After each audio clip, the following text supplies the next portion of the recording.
Hi,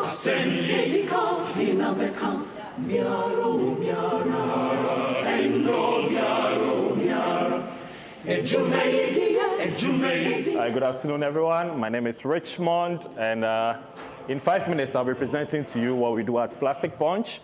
I'll be concentrating more on what we do with the data we collect from our beach cleanup. So we are an NGO raising awareness with, the slides will come, don't worry. You have my attention. So we are an NGO using citizen science to raise awareness or to inspire behavioral change, promote circular economy with a specific emphasis on waste reduction. So we started out in 2018. We went for a turtle monitoring session. We work a lot with sea turtles because they are very endangered species, and a lot of sea turtles come to Ghana and call them their home. Sea turtles come to the same beaches where they were the nest. Unfortunately, most of them face plastic pollution, poachers and other stuff, especially plastic pollution, and get physically entangled. This is how Plastic Punch was born. We went for a turtle nesting session. Out of the 6 turtles we saw on the turtle monitoring, 5 of them were dead. We could not scientifically diagnose what the cause of death was. By looking at some of the plastics on the beach, we felt that there's a link with all the plastic pollution. So the slides will move really quickly. One of the areas where we work is what you see over there, and obviously I wouldn't go over the facts that we have insufficient waste management systems in some areas where we work. These are some of the turtles I was speaking about before we started over. And so when we find things like this, we bring the community in contact with the problem. And for us, you see all the energy there. Plastic punch, like 300, 500, 600, depending on the size of the beach cleanup, pulling people to a beach Saturday morning.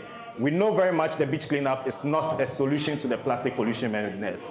The trash will come 4 hours after high tide, and however, we find it as a very interesting activity. We have a very plastic-free event, also to promote indigenous solution, how we're doing things before the plastic revolution, using calabash, using leaves for food. So we don't produce any trash at the beach cleanup. Rather, we inspire volunteers on how they can reduce in their daily lives. So let's go more to the beach cleanup. This is how it looks like, one of the beaches where we work. And you can see March 2019, this is how the beach was looking like. January 2020, as clean as gold. And then COVID came by September 2020, you see all the trash there again. This is to tell you, remind ourselves that fishes and sea turtles, they don't create trash. It is humans, and all of this comes from our homes.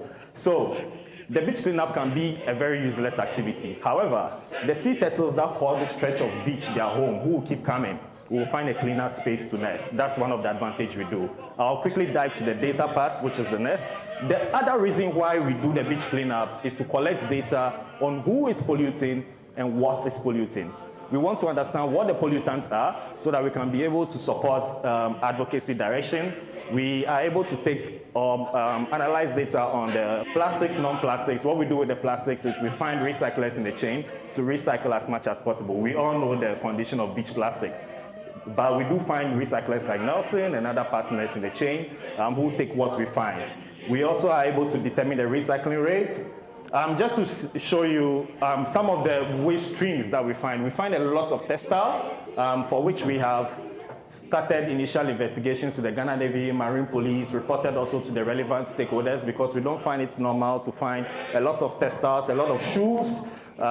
We find a lot of plastic sachet, we find a lot of PET bottle, we find mixed trash, and a lot of plastic cups. So we are able to identify the different waste streams we find at every beach that we carry out the operation.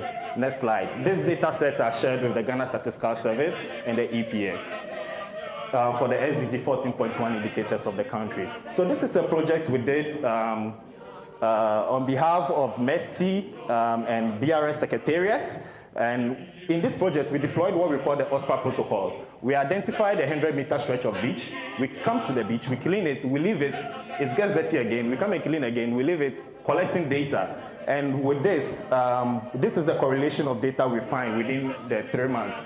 we are able to tell by this data what awareness strategies we should deploy in the communities that we serve. So all our actions are guided by the data sets we use. So this is what we do with the different streams of data. We are able to tell what types of plastic, what type of polymers, the recycling rate. These are the things we are able to determine. This is the, that was the what is polluting, and this is the who is polluting.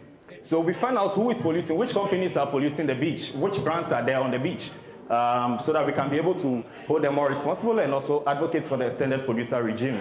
And this is one of the data sets from, I don't see the date, but yes, you can see, next slide. And we have every beach cleanup we do, we make sure we collect data sets on all this. So this one is from the BRS project, and this is from March 24th, and you can see all the companies there. Next slide. I want a more visible one so that we can speak to that. So this is from RMU. You can see we collected 3,910 PET bottles. We are not at the moment able or have the capacity to analyze the single-use plastics. We find more than the PET. However, for the water sachet, when we find them, most of them are cleaned, they are wiped, so we are not able to determine which brands they are. Another challenge is, or another observation from the brand audit, is that besides the known brands, we also find a lot of unidentified bottles, which we suspect is from the Sobolo and all this kind of, it's in that design. We find a lot of those also. Next slide. Yeah, so on this note, this is to ideally tell you who sees us somewhere doing beach cleanups that it is not a useless activity. However, it helps us to collect relevant data on who is polluting, what is polluting, as well as protecting the turtle nesting beach. Thank you for your attention.